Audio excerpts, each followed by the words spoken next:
If you've been a part of this thing we call APA for very long, you've come to realize it's about more than just pool. There are countless stories of lives that have been impacted by the power of APA. Here is one of those stories. It was business as usual down in Louisiana as the NOLA APA of Greater New Orleans was hosting one of their big tournaments. Suddenly, the normal subdued volume of tournament room was interrupted by a loud commotion. Thinking someone needed a referee, or perhaps there was a dispute over a ruling, league operators Darren and Stacy Dawsett soon realized this was something far more serious. This is Lawrence Callahan, a member of the APA down in New Orleans. Lawrence had suddenly lost consciousness and collapsed to the floor. As the location called 911, the APA staff got on the microphone and made a plea to anyone in the room that might have medical training who could come to Lawrence's aid. Enter Matt Martinez and George Burnetts III, firefighters by day, pool players by night. As it happened, both had been scheduled to be at the firehouse that day. But as fate would have it, they'd taken vacation time to compete in the event. Matt and George would heed the call for help, and they rushed to Lawrence's side.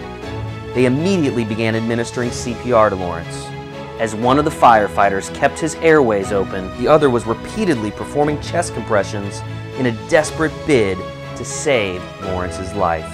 Matt and George were able to stabilize Lawrence enough to get him into the care of paramedics and ultimately to the hospital alive.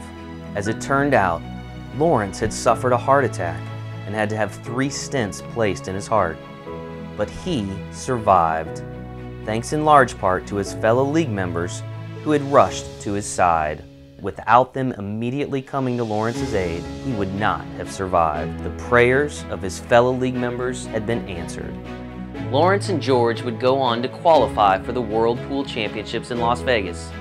They, along with Matt, sat down to talk with us about this life-changing experience. Oh, it feels great, you know. They're like my brothers, you know. So being home by myself, I'd have died. That's how I look at it. I would have died. Everybody said the same thing. Nobody would have been there to help you. They dragged him there. He wasn't going to go. He wasn't shooting that day. He was like, I'm not going. I'm not worried about it. Yeah. They begged him to come. Darren told me to go. So, I mean, he's there. You know, both of us, same situation. Both of us had to take off of work, burn a little bit of personal time. That's less time we get with our family, but we wanted to do it for our team, our second family. And so, you know, after it's all said and done, it's a big deal. It really is. I mean, we've both been put in that situation before. We've been successful and we failed. And you know, sometimes it's like we said. Sometimes things just really all happen for a reason. And we're really glad that we can both be there, and we're glad he made it there that day, so we can change his life. At the time, I had mixed feelings. After, like, that's my job. That's what I'm supposed to do. I'm trained to do it. That's what I'm meant to do. And then I started just feeling maybe I was put there that day to help this man. I think pool. I really do think people are more generous at pool, playing pool. You know, I never met so many nice people. You know.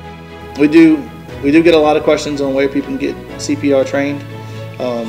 My best bet would be to contact your local fire department or police department and ask them to assist you in getting signed up for a class. Like civilian CPR has come a long way, and it's becoming easier and easier actually. Just a few techniques, not a lot of things you got to look for, and you can potentially save a life like we did.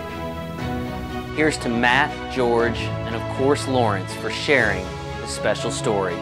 We hope you agree, APA is about more than just pool.